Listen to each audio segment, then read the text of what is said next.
di dalam sebuah kitab bernama Kitab Asy-Syama'ilul Muhammadiyah. Kitab ini sudah kita baca beberapa tahun yang lalu. Karena Covid, maka kita tawakuf, dipending sekitar 1 tahun, 2 tahun. 2 tahun kita pending. Alhamdulillah dengan rahmat Allah, mudah-mudahan Allah berikan keberkahan. Mari sama-sama kita membacakan ulumul Quran lin Nabi Muhammadin sallallahu alaihi wasallam ya Rasulullah wa ala azwajihi wa alihi wa ahlil bait ajma'in wal awliya'i was salihin wal anbiya'i wal mursalin wal malaikatil muqarrabin ولآبائنا ولأمهاتنا ولجدنا ولجداتنا ولأساتذتنا ولمعلمنا ولمشايخنا ولجميع المسلمين والمسلمات والمؤمنين والمؤمنات الأحياء منهم والأموات خصوصا لصاحب الكتاب الشمائل المحمدية للإمام أبي عيسى محمد بن سورة الترمذي صاحب السنن ونفعنا به والمسلمين بعلومه وبعلوم جميع العلماء amin ya Allah. Ya Allah ya Tuhan kami, anugerahkanlah keberkahan kami di dalam majelis ilmu ini, kiranya bermanfaat kepada kami, keluarga, anak maupun keturunan kami. Jauhkanlah kami dari segala malapetaka, bencana, fitnah dunia maupun fitnah akhirat. Jauhkanlah kami dari segala cobaan yang tidak sanggup kami memikulnya. Jauhkanlah kami dari segala kemurkaan-Mu karena kebodohan dan ketidaktahuan kami. Ya Allah ya Tuhan, jauhkanlah kami, anak dan keluarga kami dari segala gangguan, tipu daya muslihat, baik yang datangnya daripada golongan jin maupun manusia. Ya Allah ya Tuhan, anugerahkanlah nikmat kepada kami, anak dan keturunan kami menjadi imaman lil muttaqin, menjadi pemimpin bagi orang-orang yang bertakwa. Anugerahkan pula kepada kami, anak dan keluarga kami, umur yang panjang lagi berkah. Karuniailah kesehatan, kemajuan dan kesuksesan segala amal usaha yang kami lakukan. Tak luput pula ya Allah ya Tuhan, berikan keberkahan kepada siapa saja yang telah pernah berbuat baik kepada kami, khususnya mereka yang telah berkhidmat, yang telah ikhlas membantu perjuangan dakwah kami ini ya Allah. Tinggikan derajat mereka fid dunia wal akhirah bi barakati al-Fatihah. A'udzu billahi minasy syaithanir rajim. Bismillahirrahmanirrahim. Alhamdulillahi rabbil alamin arrahmanir rahim maliki yaumiddin iyyaka na'budu wa iyyaka nasta'in ihdinas siratal mustaqim siratal ladzina an'amta 'alaihim ghairil maghdubi 'alaihim waladdallin amin. Alhamdulillah.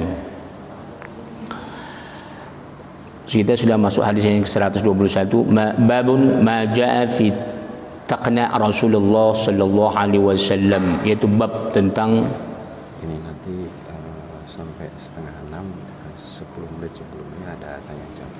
Insyaallah.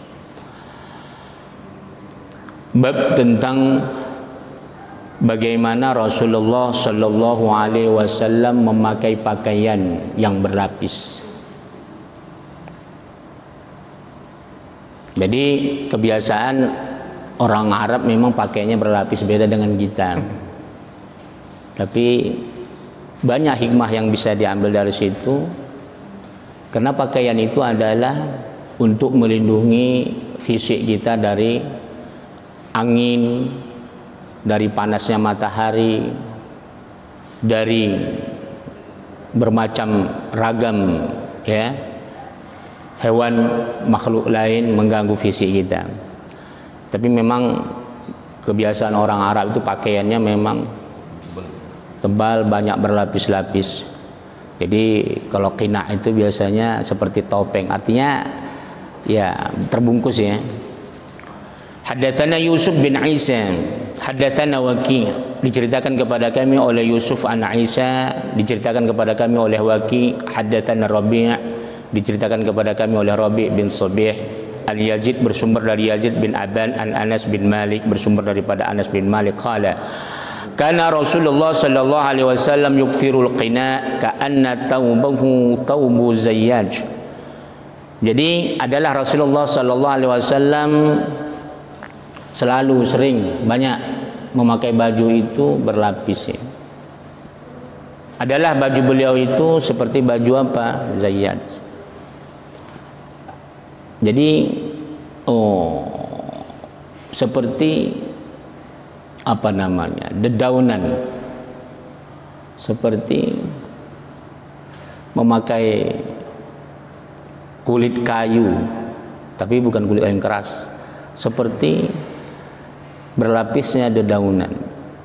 Jadi kalau dulu kita pernah menceritakan bagaimana sifat Rasul memakai cincin, bagaimana Rasul memakai sendal, bagaimana memakai jubah, bagaimana memakai imamah, serban dan sebagainya. Memang asalnya pakaian ini hukumnya itu pakaian-pakaian yang dipakai orang Arab itu hukum asalnya mubah. Tapi setelah datangnya Islam, ini perlu kita luruskan karena banyak orang menganggap kalau kita memakai jubah seolah-olah memakai budaya Arab. Ini perlu diluruskan. Karena Rasulullah Shallallahu Alaihi Wasallam setelah datangnya Islam, meskipun pakaian Arab itu dulu asalnya adalah tidak disyariatkan, artinya belum ada ditentukan oleh syariat bentuknya bagaimana caranya, tapi ternyata pakaian-pakaian kebesaran itu memang lebih menutup aurat bagi laki-laki khususnya. Kalau perempuan nanti memang panjang lebar itu ya. Zaman jahiliyah itu nanti walaupun mereka berlapis tapi ada ketatnya. Tapi setelah datangnya Islam baru mulai tidak diperbenarkan ketat. Namun setelah Islam makin menyebar, umat Islam juga memakai pakaian khususnya muslimah perempuan pakaian-pakaian yang ketat. Jadi pakaian ini memang kenapa banyak diceritakan diantaranya pakaian-pakaian Rasul ini yang berlapis, kadang-kadang yang bentuknya sederhana, seolah-olah pakaian Thawbuz Zayyat ini pakaian yang usang gitu, yang kumuh, tapi bukan. Tapi nggak selamanya begitu Rasulullah. Nggak, ini jarang. Tapi dia berlapis. Jadi seolah-olah pakaian Rasulullah seperti lapisan daun gitu ya, tumbuh-tumbuhan, apa namanya? Seperti ya sederhanalah begitu. Banyak hikmah yang mau kita petik bahwasanya Rasulullah Shallallahu Alaihi Wasallam berpakaian itu tidak gelamu. Jadi kalau laki-laki itu diharamkan pakai sutra. Tapi sekarang ini justru malah pejabat kita suka memakai pakaian sutra.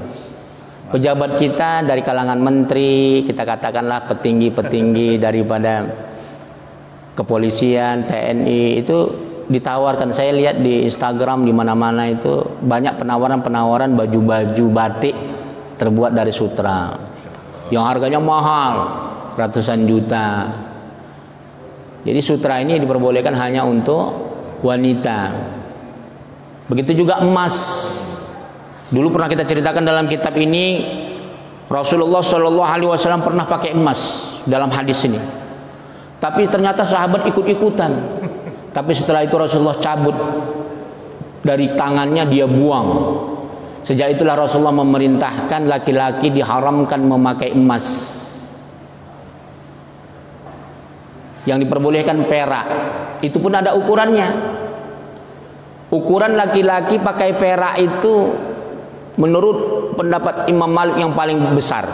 Yang lainnya itu kurang daripada 4 gram.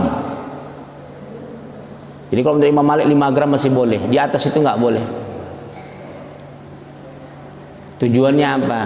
Pertama laki-laki supaya jangan kayak perempuan, yang kedua tidak terlalu glamor, yang ketiga ya biarlah ibu-ibu kita, wanita-wanita, istri-istri kita yang menyimpan barang berharga.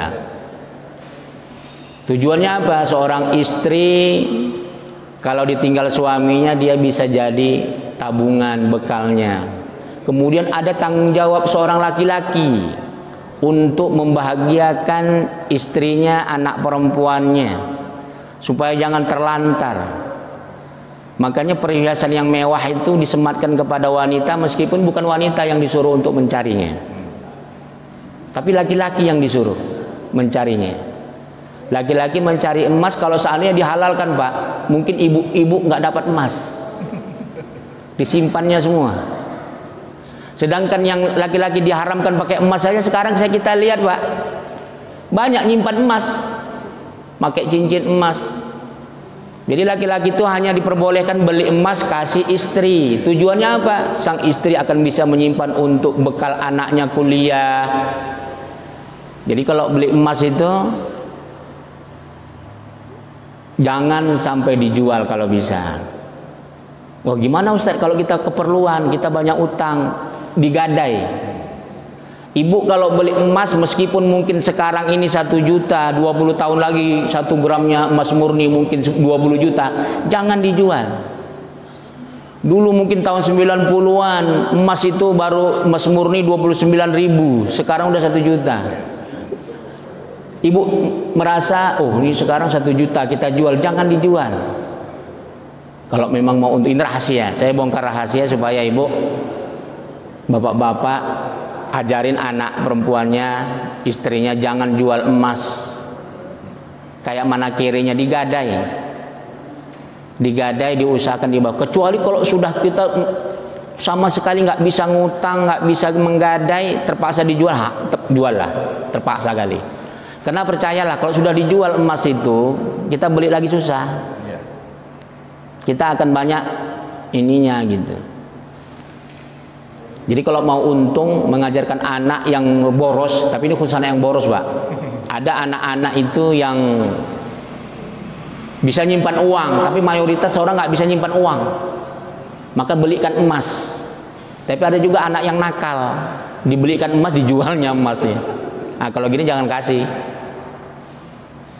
Jadi kalau ada orang yang punya sifat boros, nggak bisa megang uang, coba usahakan nyimpan emas. Tapi jangan dijual prinsipnya. Kalau dijual, alamat dia sampai mati kere dan miskin.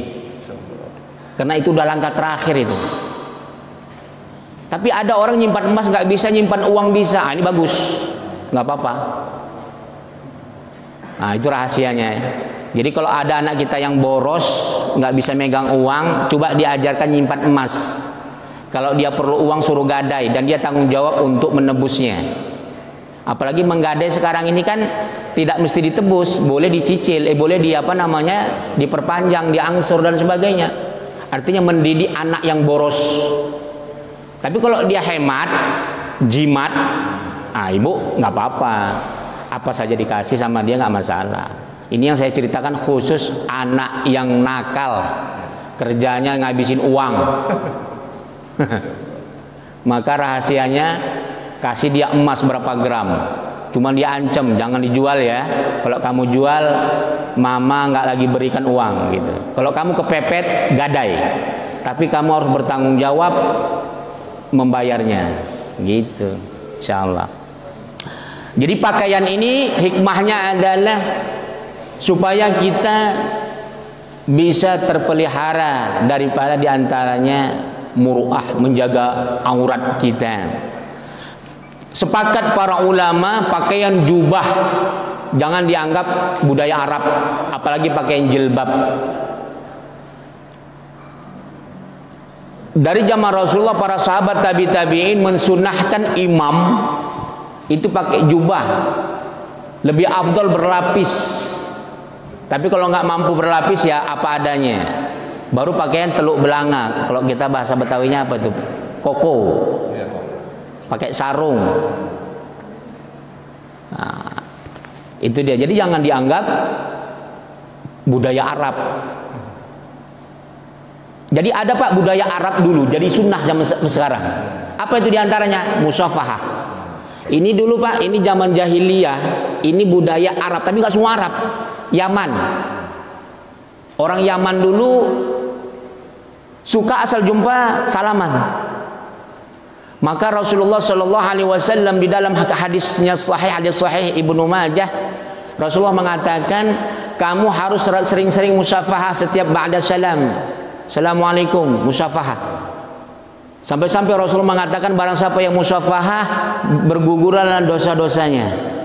Makanya apa hikmahnya musafahah?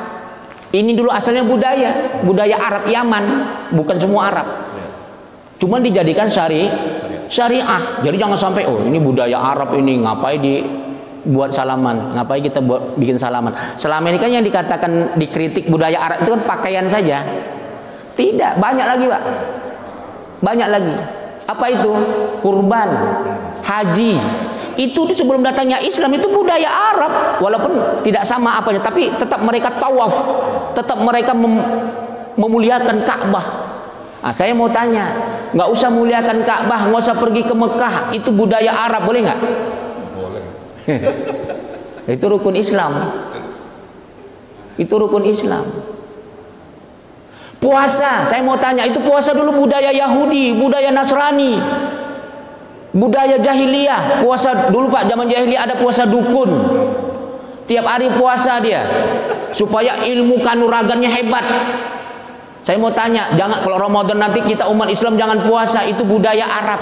Iya. Jangan ya. Jadi itu jadi rukun Islam. Cuman puasa kita dirubah, tidak lagi seperti puasa Yahudi, puasa Nasrani. Puasa Yahudi, puasa Nasrani Pak, itu aneh. Mereka nggak boleh makan nasi, tapi boleh makan roti, boleh minum susu. Ada nanti puasanya nggak boleh minum susu, makan nasi saja, nggak boleh makan daging. Ada nanti puasa mereka sampai 2 hari berturut-turut nggak makan. Ada puasa mereka 24 jam nggak berturut-turut nggak makan.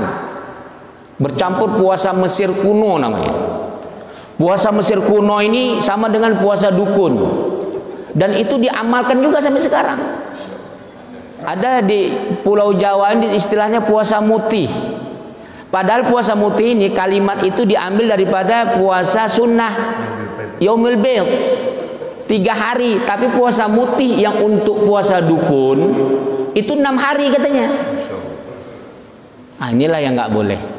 Jadi banyak ajaran-ajaran Islam sudah disimpangkan, diselewengkan. Itu dia ya, itu diantaranya. Jam berapa kita? Sudah bisa buka tanya jawab? Belum. Kita sambung lagi. Bab maja fi jalsatihi sallallahu alaihi wasallam. Bab bagaimana cara Rasulullah duduk. Haddatsana Abdun bin Hamid. Diceritakan kepada kami oleh Abdun bin Hamid. Haddatsana Affan bin Muslim, diceritakan kepada kami oleh Affan bin Muslim, anak Muslim. Haddatsana Abdullah bin Hasan, diceritakan kepada kami dari Abdullah an Hasan an jaddati, dari kedua kakeknya an Qailah binti Mukhrimah, bersumber dari Qailah anak Mukhrimah, annaha, beliau mengatakan ra'at, beliau melihat Rasulullah sallallahu alaihi wasallam fil masjid wa huwa qa'idul qurfasa. Apa yang dikatakan qurfasa? Wa huwa qa'inu qu'udan makhsusan bi ay yajlisa ala ilyatih wa yalsiqu fakhadu bi batnih wa yad'u yadi ala saqai. Jadi Rasulullah itu duduk menghimpitkan 2 kakinya ke lambungnya, ke pahanya. Jadi berbagai macam cara duduk Rasulullah. Jadi duduk Rasulullah ini menghimpitkan kedua kakinya, ya. Jadi bermacam-macam, seperti duduk iftiros gitu Pak. Bisa begini kadang-kadang Rasulullah. Jadi kakinya itu dihimpit ke punggungnya.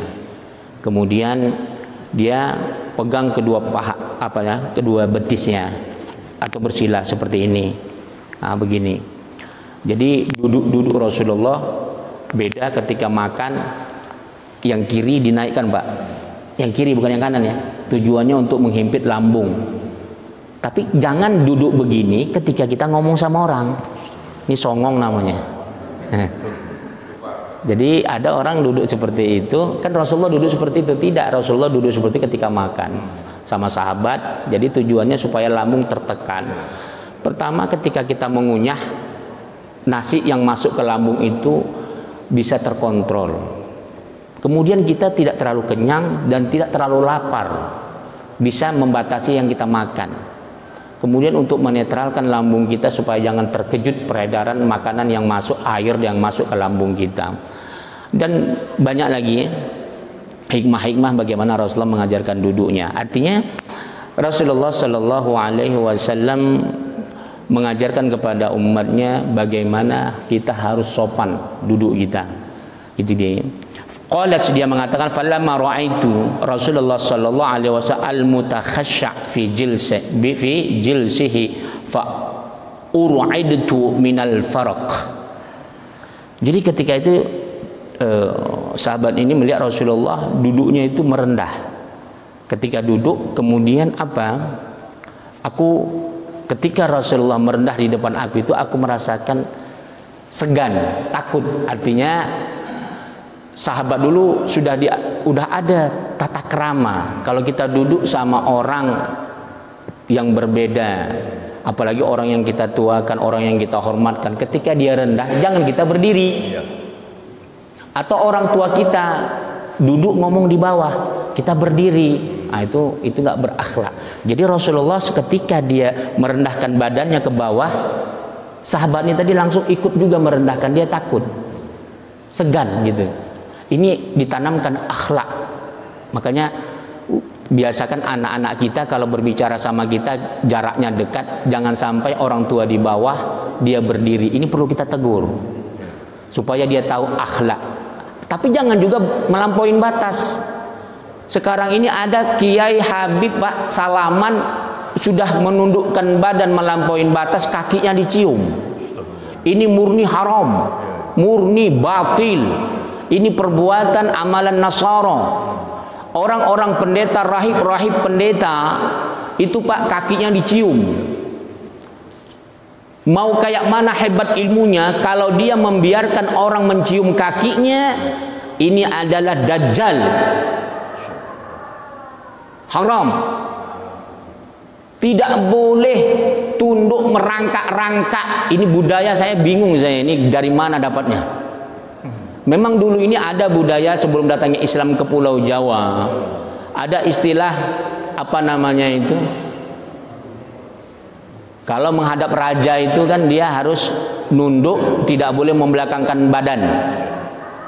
Ada beberapa meter dia harus ke belakang mengesot. Ini bukan ajaran Islam. Jangan ada merasa kiai punya pesantren.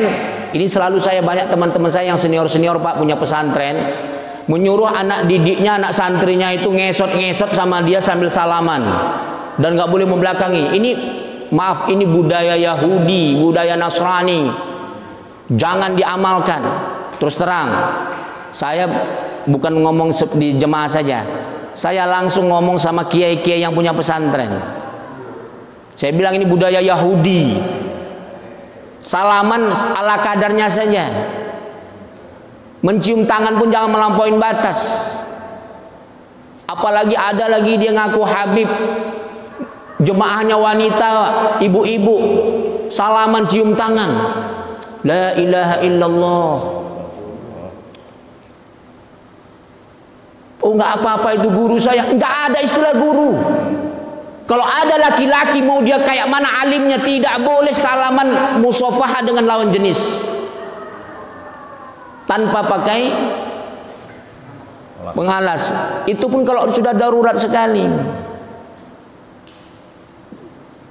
Sebaiknya walaupun pakai alas nggak usah disalamin. Apalagi wanita-wanita yang masih muda, ibu-ibu muda.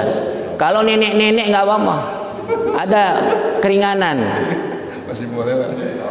Karena menurut Imam Hanafi, musafahah lawan jenis tidak membatalkan wudhu tanpa syahwat. Tapi siapa yang bisa menjamin seorang kiai itu impoten, seorang kiai itu tidak ada syahwatnya?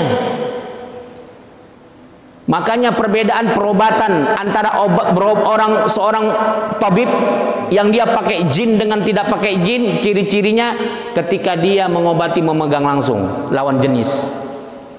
Kalau ada tabib mengobati wanita langsung pakai tangannya, itu pakai jin dia.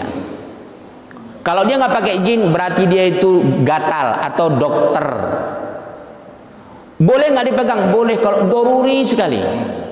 Makanya jadi seorang dokter itu nggak gampang, Pak. Besar kali dosanya itu. Jangan gara-gara sementang dia seorang dokter nggak bisa mengusahakan Anda cari dokter perempuan. Ini banyak masyarakat kita kalau ke rumah sakit nggak dia tanya dokternya perempuan atau laki-laki. Apalagi ibu-ibu hamil memeriksakan kandungannya, dia lebih suka yang memeriksa itu laki-laki. Dia ngadu sama suaminya, "Mas, dokternya ramah kali, Mas." Ya ramah lah. Orang perut istri kita dipegang-pegang, apa nggak ramah? Maaf Bu ya, umur kehamilan sudah 7 bulan, biasanya seorang dokter harus masukkan tangan ke dalam rahim. Bagaimana seorang laki-laki kalau melakukan itu? Hati-hati itu. Makanya dokter ini paling banyak dosanya kalau dia nggak bisa menjaga. Apalagi memeriksa perempuan yang sakit, karena dia merasa dokter seolah-olah dia bebas melihat badan seorang wanita.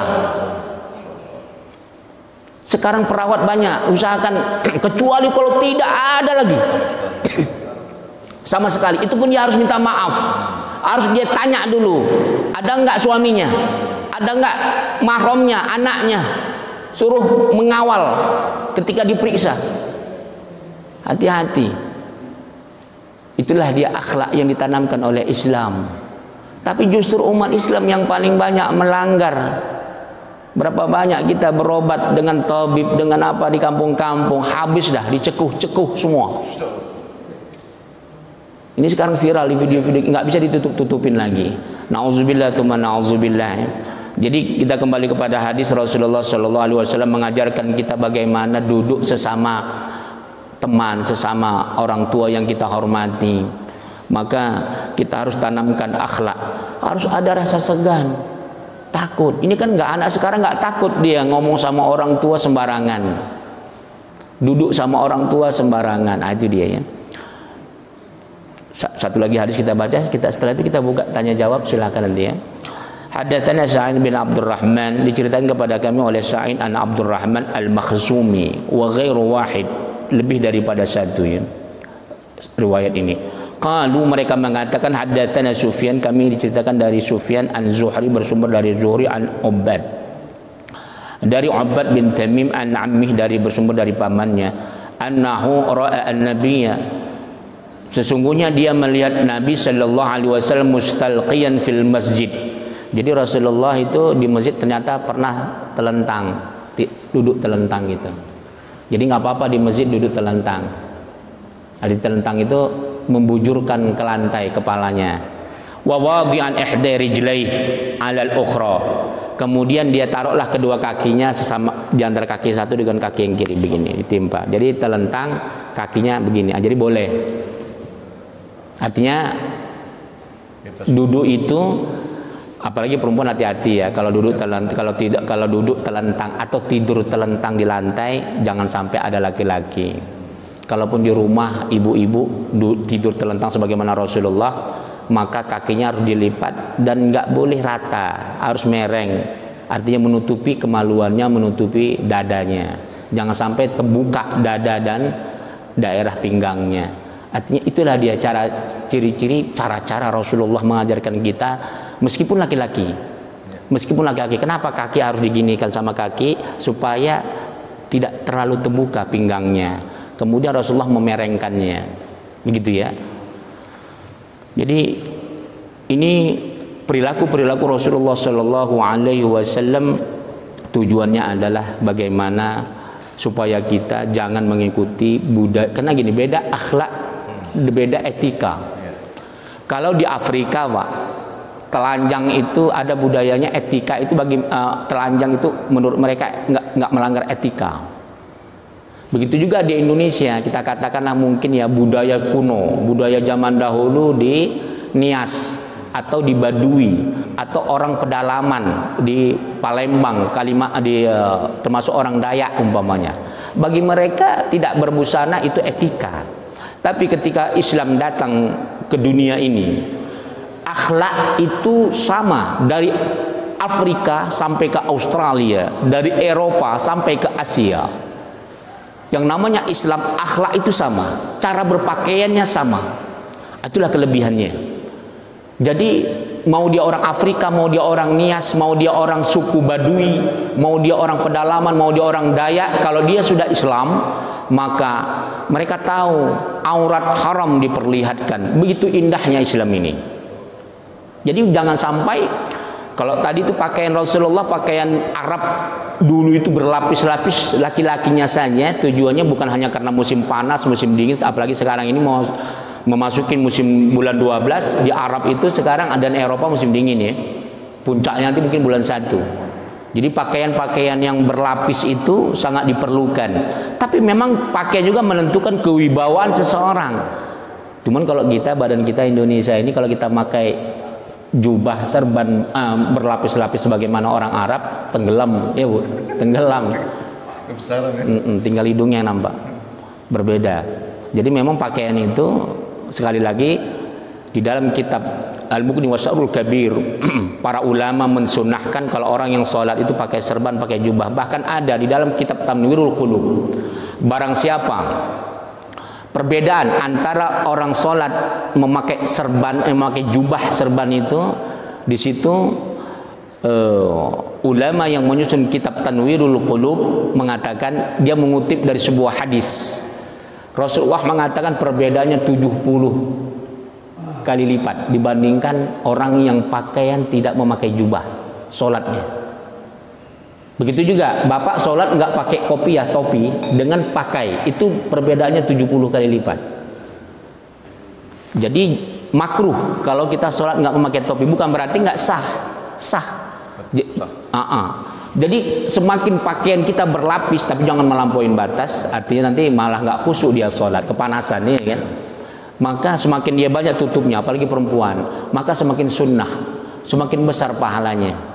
Itulah dia. Jadi sekali lagi, budaya Arab itu banyak yang menjadi syariat ya. Di antaranya tadi apa, pakaian itu menjadi sunnah. Jadi jangan dikatakan budaya Arab. Kemudian salaman ya, kemudian haji, tawaf, kemudian apalagi kurban, kemudian apalagi puasa, ya, apalagi banyak sebenarnya kalau kita kumpulkan. Yang dulu itu adalah amalan-amalan di luar Islam, termasuk puasa Asyura, ya, itu kan kebiasaan amalan daripada Yahudi. Cuma dibedakan dalam ketika datangnya Islam, puasa Asyura itu Rasulullah lebih suka sebelum dan sesudahnya juga puasa sunnah. Artinya 9, 10, 11. Jangan satu saja, untuk membedakan. Dan beda niatnya, dan beda juga cara puasanya. Itu dia ya. Wallahu taala a'lam bishawab. Silakan. Oh, satu lagi ya, kalau bisa biar kita babnya terakhir akan datang. Haddatsana Salmah bin Subaib, haddatsana Abdullah bin Ibrahim Al-Madani, haddatsana Isya' bin Muhammad Al-Ansari an Rabi', bersumber daripada Rabi' bin Abdurrahman bin Abi Sa'id an Abi, dari ayahnya, an jaddi, dari kakeknya Abi Sa'al Khudri, qala kana Rasulullah sallallahu alaihi wasallam idza jalasa fil masjid ihtaba bi yadayhi. Apabila dia duduk di masjid itu, maka dia apa? Idza jama zahru wa saqai bi yadihi. Jadi dia letakkan tangannya itu kalau istirahat ya, tangannya itu kedua sakai, betisnya ini. Wa ihtiba itu yaqumu maqamul istinad ilal jidar, baru dia bersandar. Jadi dia bersandar gitu, bisa begini, dua kaki bisa juga begini bersandar, tapi ini duduk ketika istirahat ya, ketika seperti ini dan sebagainya. Wallahu taala alam bisa. Insyaallah akan datang maja fi taka Rasulullah sallallahu alaihi wasallam ya. Itu nanti kita akan membahas bagaimana Rasulullah sallallahu alaihi wasallam, cara duduknya, bagaimana dia memerengkan badannya dan sebagainya. Jadi kesimpulannya adalah etika akhlak yang ditanamkan oleh Rasulullah sallallahu alaihi wasallam. Kita duduk berbaring, tertidur, itu ada akhlak. Ada akhlak yang diajarkan, tidak sembarangan. Dan ternyata setelah diteliti juga mengandung nilai-nilai kesehatan. Itu dia ya. Wallahu taala alam bishawab. Silakan kalau ada pertanyaan, boleh bertanya masalah yang lain, tidak masalah yang kita bahas saja. Silakan. Iya.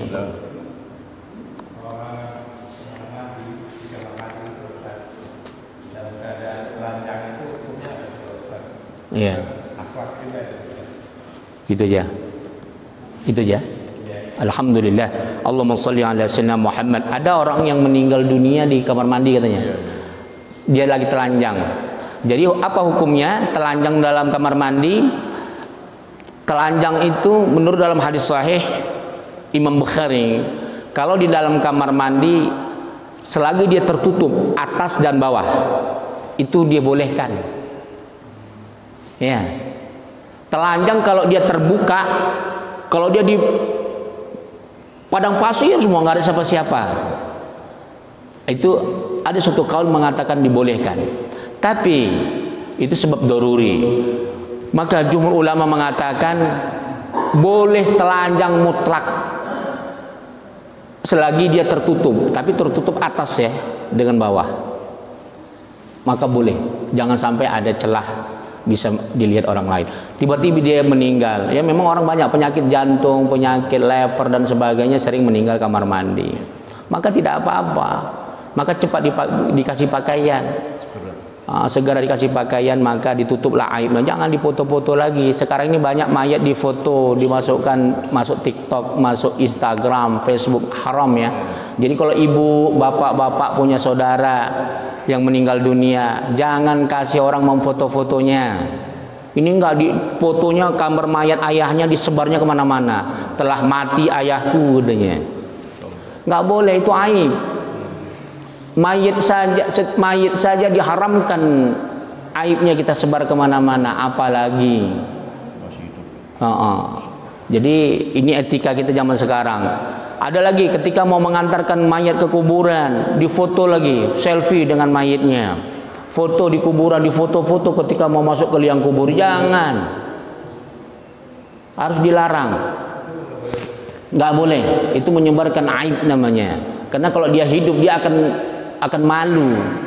Tidak boleh. Karena sebagaimana di dalam hadis sahih disebutkan, man kasara azmil mayit ka kasri fi hayati. Barang siapa yang mematahkan tulang mayit, padahal udah mati. Kan bapak mungkin korek kubur ada tulangnya sisa tuh. Tapi bapak sengaja patah atau bapak sengaja patahin. Sama dengan bapak mematahkan tulang manusia ketika dia hidup. Jadi kalau kita mempermalukan mayit itu mati mungkin sakit, mungkin dia bagaimana bentuk mulutnya dan sebagainya kita foto, apalagi dia kepalanya lagi diikat dan sebagainya, dia tuh malu. Maka sebagaimana kita mempermalukan dia, walaupun kita nggak mempermalukan, tapi dia malu, dia tersakiti, berdosa, tidak boleh. Itu dia. Cukup dikasih saja pengumuman gambar dia yang cantik, yang di share. Itu dia ya. Jadi mudah-mudahan kita bisa menjalankan etika akhlak ini. Silakan, ada yang lain? Fadal. Silakan. Mengenai ucapan khotimah Ustaz. Ya. Banyak sekali ucapan gimana tepatnya ucapan khotimah itu, apakah masih hidup, apakah sudah meninggal? Iya. Ini terjadi ada ucapan ini, semoga almarhum husnul khotimah. Iya. Itu gimana tepat yang tepat? Iya. Alhamdulillah, Allahumma sholli ala sayyidina Muhammad. Kalimat husnul khatimah, husnun artinya baik, khatimah akhirnya, artinya baik akhir hidupnya. Udah, kita tidak ada satupun manusia yang bisa tahu manusia itu meskipun hidup dia. Kita nggak tahu dia itu husnul khatimah atau tidak, apalagi sudah mati.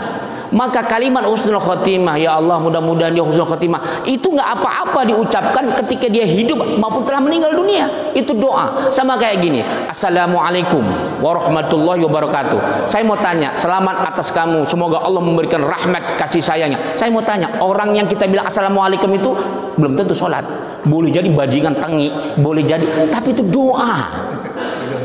Mudah-mudahan Allah berikan dia hidayah. Makanya Assalamualaikum warahmatullahi wabarakatuh, rahmat dan berkah. Kalau untuk orang yang berbeda akidah tidak boleh diucapkan. Tapi kalau Assalamualaikum saja boleh. Niatnya apa? Lil hidayah, rahmat dan maghfirah, warahmat dan berkah. Itu hanya untuk orang beriman. Bahkan orang beriman pun tidak semua berhak mendapat doa itu. Makanya menurut Imam Syafi'i, orang yang fasik, tahu bapak fasik, yang tidak sholat, atau orang kaya tapi nggak zakat, ketika dia mengucap salam, kita ifsa'us salam, mengucapkan salam itu hukumnya apa? Sunnah. Menjawab salam hukumnya apa? Wajib. Tapi kalau orang fasik, menurut Imam Syafi'i, mengucap salam tak wajib dijawab, tapi nggak boleh diamalkan. Cuman kita mengambil pendapat yang lain, bahwasanya siapapun mengucap salam kita jawab salamnya. Sebaliknya, siapapun orangnya, mungkin tetangga kita nggak sholat, tetangga kita bajingan tengi, bandar narkoba dan sebagainya, mengucap salam kita, Assalamualaikum warahmatullahi wabarakatuh, kita niatkan selamat sejahtera. Salam itu maknanya banyak, perdamaian, kesejahteraan, keselamatan. Udah, wa rahmatullah, semoga Allah merahmati dia dan memberikan keberkahan. Apa dikatakan berkah? Ziyadah, kebaikan, bertambah kebaikannya. Kita niatkan meskipun dia nggak salat, meskipun dia orangnya fasik, orangnya bengis, kita ngucap salam supaya Allah berikan hidayah, bertambah kasih sayang kita.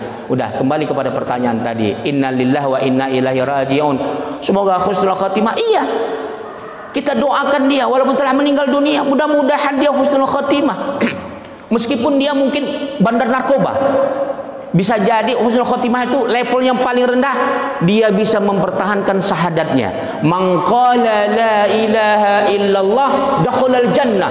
Barang siapa yang mengatakan la ilaha illallah, kata Jibril ketika Rasulullah bertanya apa syarat masuk surga, man qala la ilaha illallah. Terkejut Rasulullah. Jibril, benarkah itu? Iya. Bagaimana wa in saraka? Bagaimana kalau dia koruptor? Dakhalal jannah. Bagaimana wa in zana? Kalau dia pelacur, dakhalal jannah. Ya malaikat Jibril, kata Rasulullah, bagaimana wa in saribal khamar? Kalau dia gembong narkoba, dakhalal jannah. Diulang lagi sama Rasulullah, bagaimana wa in saraka wa zana wa sarikal khamar? Dia gembong narkoba, dia pelacur, dia koruptor, dakhalal jannah. Ya tapi mampir dulu dia. Udah, jadi husnul khotimah itu level yang paling rendah itu adalah la ilaha illallah. Artinya untuk diri dia. Yang nggak boleh kita mengatakan almarhum. Kalimat almarhum itu Allah memberikan kasih sayang kepada dia. Bapak tahu? Apakah orang-orang fasik itu Allah sayang? Tetap sayang karena akidahnya. Udah, almarhum tidak boleh disematkan kepada yang berbeda akidah. Jadi kalau ada yang berbeda akidah, jangan pula nanti almarhum Stephen Hawking. Jangan. Jadi dulu Pak, Bu, ada ustadz, nggak usah saya sebut orangnya, selebritis, live TV One di masjid Ciputat, pas di depan kampus, dia mengatakan menurut almarhum Hitler, ini habis dah, nggak boleh, haram hukumnya. Jadi jangan sampai almarhum Hitler, jangan ya. Cukup kita bilang yang telah wafat, yang telah meninggal dunia, ya Stephen Hawking gitu kan. Jadi husnul khotimah itu doa, nggak apa-apa. Kemudian bukan doa itu bukan hanya kepada yang ahlul mayit, itu kalimat thayyib untuk keluarga yang tinggalkan. Saya mau tanya, ayah bapak meninggal dunia, didoakan orang semoga husnul khotimah, bapak senang nggak dengarnya? Tapi coba umpamanya ada ayah bapak meninggal, dia doakannya, ya udah mati sudahlah, bapak dibilang mudah-mudahan serba salah kan? Jadi kan nggak enak. Maka husnul khotimah itu doa, baik yang masih hidup maupun telah meninggal. Ingat, orang yang meninggal dunia belum terputus, dia masih bisa mengalir. Contoh, saya punya hutang nih Pak, atau bapak punya hutang, belum bisa dibayar, bapak meninggal. Udah, anak bapak yang membayarkannya, terlepaslah hutang bapak di dunia. Makanya kalimat husnul khotimah itu berlaku sampai di hari kiamat. Yang mutlak tidak boleh kita mengatakan, mendoakan kebaikan kepada orang munafik. Orang munafik ini yang dia terang-terangan menentang ajaran Islam. Makanya kata Allah, jangan kamu berdiri, fala takum fi qabri, dan jangan kamu mendoakannya. Karena kata Allah, doa orang munafik itu tidak diterima. Istaghfir lahum aw lam tastaghfir, in istaghfir lahum 70 marrah. Orang-orang munafik, kata Allah dalam Al-Quran, meskipun dia memohon ampun ataupun tidak, ataupun dia 70 kali dalam satu hari meminta ampun, lan yastaqbil, Allah tolak, Allah nggak terima. Cuman munafik ini nggak boleh ukuran kita ya, jangan. Jadi siapa saja orang selagi dia Islam, meskipun dia nggak sholat, doakan yang baik-baik saja, bilang husnul khotimah, mudah-mudahan. Maaf, meskipun ada orang mengatakan husnul khotimah itu kan perhitungan ketika dia masih hidup. Saya mau tanya, siapa bisa menjamin kita hidup ini husnul khotimah? Nggak ada. Nggak ada yang bisa menjamin. Jadi kalimat itu bukan untuk orang hidup, untuk yang hidup dan telah meninggal dunia. Itu ya. Wallahu taala alam bisawab. Silakan kita tutup. Foto, silakan. Wah, ini udah pernah kita kaji. Allahumma sholli ala sayyidina Muhammad. Seorang makmum selalu mendahulukan, tidak boleh. Di dalam hadis sahih, barang siapa makmum yang suka mendahulukan imam, dalam hadis sahih, makmum itu nanti diganti kepalanya jadi kepala keledai di akhirat. Nauzubillah. Udah, apabila dua kali berturut-turut mendahulukan imam, atau dia duluan daripada imam, atau dia terbelakang dari imam, artinya dua rukun ya, dua rukun berturut-turut mendahului, batal sholatnya. Begitu juga sebaliknya, apabila imam dua rukun dia sujud ruku ya, Allahu Akbar ruku, satu nih, sami Allahu liman hamidah, makmum mesti ruku saja. Udah, makmum sujud, Allahu Akbar subhana rabbiyal a'la, makmum mesti ruku saja. Ketika imam Allahu Akbar rabbighfirli, baru dia ikut sujud, baru dia berdiri sujud, batal sholatnya. Dia nggak boleh dua rukun terlambat dari imam. Dan apabila dia mendahuluinya dua kali berturut-turut, batal juga. Bukan hanya batal, Rasulullah Shallallahu Alaihi Wasallam mengatakan akan diganti kepalanya jadi himar, keledai. Nauzubillah tsumma nauzubillah. Itu dia ya. Oh ya, kita tutup ya. Ada pertanyaan? Oh, 10 menit lagi. Alhamdulillah. Masih ada 10 menit lagi. Silakan kalau ada pertanyaan. Silakan. Salam. Pada saat khotib naik mimbar pada saat sholat Jumat, berisik. Nah, berisik itu bisa juga merusak sholat Jumat itu, atau mungkin karena sholat Jumat itu hanya 2 rakaat. Ini Bapak bisa menjelaskan, Pak Ustaz menjelaskan. Oh gitu. Ya, alhamdulillah, Allahumma sholli ala sayyidina Muhammad. Jadi kata Rasulullah sallallahu alaihi wasallam, apabila imam sudah naik ke mimbar wa yakhutub, dan dia berkhutbah, fala yatakallam, tidak boleh berkata-kata. Kalau dia berkata-kata, maka laga, sia-sia Jumatnya. Tidak boleh. Itu dia ya. Jadi jumhur ulama mengatakan bisa membatalkan sholat Jumatnya. Artinya fadilahnya ya, bukan sholatnya, fadilah Jumatnya. Tapi kalau menurut Imam Syafi'i makruh, ya makruh, dibenci oleh Allah Subhanahu Wa Taala. Jadi tidak boleh berkata-kata, karena laga, arti laga di situ sia-sia. Fadilah Jumat kan besar. Semakin dia cepat datang, maka fadilah dia seperti kata Rasulullah, seperti dia berkurban 1 ekor sapi, sampai terakhir sebagaimana martabatnya seperti dia berkurban 1 ekor ayam kalau dia terlambat. Itu dia ya. Maka sholat Jumat anak-anak diusahakan jangan berisik, karena bukan hanya dia yang merusak fadilah Jumat, kita menegur orang pun bisa salah, bisa merusak juga gara-gara anak-anak. Makanya anak-anak harus diperingatkan dari awal. Kalau berisik disuruh keluar saja dia main. Itu aja, khusus sholat Jumat. Tapi kalau sholat biasa mesti dikasih toleransi supaya dia bisa mengenal masjidnya. Tapi itu pun tetap dinasihati, jangan berisik di masjid. Kalau mau berisik di luar saja. Itu dia ya. Jadi sholat Jumat kalau terlambat fadilahnya kurang. Apabila dia terlambat 1 rakaat masih boleh mengikuti imam. Apabila terlambat 2 rakaat maka dia ganti zuhur. Ya, bisa paham maksudnya itu? Contoh, dia ngikuti imam sampai sujud terakhir, Allahu Akbar, tahu-tahu dia nggak dapat 1 rakaat, maka dia ganti, maka dia setelah salam dia sholat zuhur lagi 4 rakaat. Ini menurut kaul Imam Malik, Imam Syafi'i, dan Imam Ahmad bin Hanbal. Jadi orang yang terlambat sholat Jumat wajib diganti zuhur. Tapi kalau 1 rakaat dapat nggak apa-apa. 1 rukun ya, artinya rakaat yang kedua didapat ruku itu hitungan daripada rakaat. Maka dia tidak perlu mengganti dengan zuhur. Karena gini, ada jemaah saya terkejut saya Pak. Katanya kalau terlambat khutbah, sholatnya diganti zuhur. Ini pernah saya dengar, terkejut saya. Ini ajaran dari mana? Seluruh pemahaman ulama, nggak usah kan Ahlus Sunnah, Syiah pun nggak ada berpendapat seperti itu. Ya, Apalagi Ahlussunnah wal Jamaah. Jadi kalau dia terlambat nggak ngikuti khutbah, nggak apa-apa. Tapi kalau sengaja, fadilahnya hilang. Mana tahu bapak di tengah busway lagi naik motor macet segala macam, itu nggak, pahalanya nggak hilang. Tergantung kebiasaan. Kalau seandainya bapak biasa jam 11 sudah duduk di masjid, ternyata Jumat akan datang bapak terlambat, Allah tetap hitung bapak seperti iktikaf dari jam 11. Tapi kalau bapak biasa terlambat, di situ mau azan baru datang, meskipun bapak nanti terlambat, tetap Allah hitung ketika kebiasaan bapak. Nah, itu dia ya. Jadi tumma radadna wasfala safilin ilal ladzina amanu wa amilus solihati falahum ajrun ghairu mamnun. Orang yang kebiasaan sedekah, ini biasa dia sedekah seperti ini. Tahu-tahu Sabtu depan dia nggak bisa ngasih nih Pak, karena duitnya terbatas.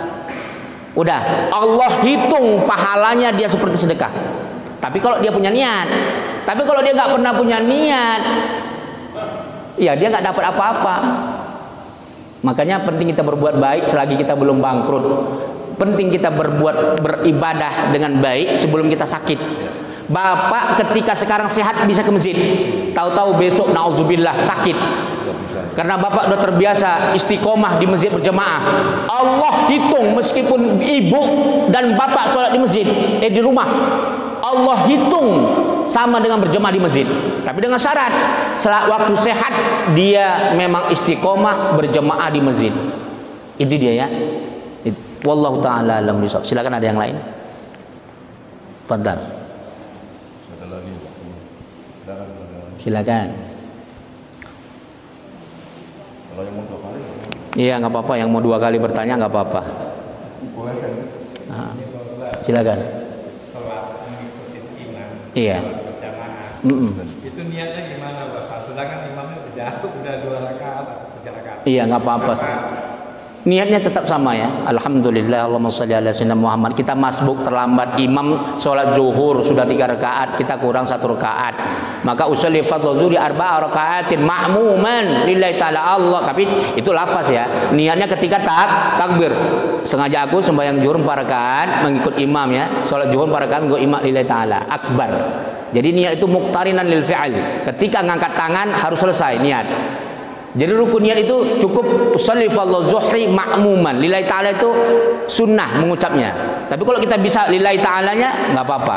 Jadi rukun niat itu sebut ta'yinnya. Salat zuhurnya menyebut 4 rakaat sunnah. Tapi makmum wajib. Jangan sampai bapak ngikuti imam usolli fardhu zuhri 4 Allahu akbar lillahi ta'ala Allahu akbar. Maka nggak dihitung berjemaah. Jadi Sholat subuh bagaimana Bapak? Sedangkan imamnya pakai kunut, makmumnya enggak. Ya kan waktu niat ngikutin imam. Allahumma sholli ala sayyidina Muhammad. Hukumnya makruh ya.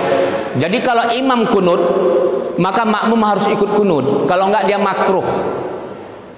Tapi ternyata imamnya bermadzhab Imam Syafi'i. Dia lupa kunut, diganti dengan sujud sahwi. Ternyata makmum, saya kan nggak kunut, ngapain saya ikut sujud sahwi dengan imam? Saya kan nggak berkunut. Imam tadi sujud sahwi gara-gara lupa kunut, dia nggak mau ikut sujud sahwi, batal sholatnya. Batal sholatnya. Nggak, karena memang sujud sahwi itu adalah perbuatan imam yang harus wajib diikutin. Tapi kalau doanya, karena itu adalah sunnah muakkad, dia nggak ikut, nggak apa-apa, tapi makruh. Sebaliknya, apabila imamnya nggak berkunut, jangan pula kita di belakang berkunut sendiri. Iya, makruh hukumnya. Jadi kalau imamnya berkunut, makmumnya sebaiknya berkunut. Sebagaimana Imam Syafi'i. Imam Syafi'i dia berkunut ketika dia ziarah ke makam Imam Hanafi di Baghdad. Dia tidak berkunut untuk menghormati takrim terhadap orang ulama dan orang-orang yang ada di situ. Begitu. Jadi jangan sampai kita ini ya beribadah tapi justru malah mengurangi fadilahnya, bahkan bisa cacat. Karena gini Pak, yang saya ceritakan tadi bukan guyon, memang benar. Saya dulu pernah Pak, jadi saya kan selalu imam subuh. Jadi itu ketika saya berkunut dia nggak berkunut. Jadi pernah suatu hari saya lupa kunut Pak, Bu. Saya sujud sahwi. Ternyata makmum saya ada yang ngadu, dia nggak sujud sahwi. Karena dia sujud sahwi itu kan kunut, sebab nggak berkunut, dia nggak ikut sujud sahwi. Saya salam baru dia salam. Terkejut saya. Ternyata setelah saya tanya benar peristiwa itu. Itulah kita terangkan, batal sholatnya, ya nggak boleh. Tapi kalau dia hanya sekedar tidak ikut kunut, makruh. Itu saja ya. Begitu juga sebaliknya, kalau imamnya tidak berkunut, nggak berkunut dia, jangan kita doa kunut, makruh hukumnya. Wallahu taala a'lam bishawab. Silakan.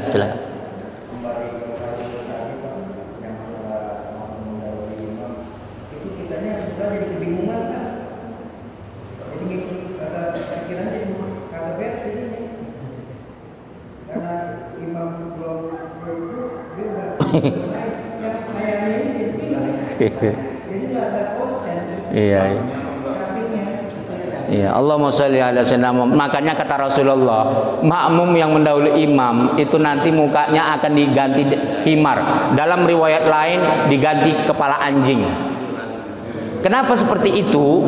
Tujuannya karena dia mengganggu orang juga itu.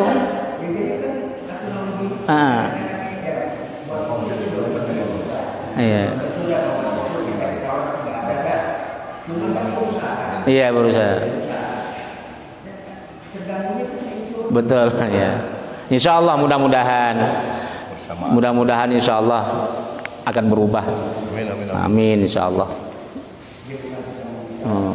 Enggak apa-apa, itu penting ditanya karena memang di mana-mana Pak, bukan di sini saja, di mana-mana itu ada.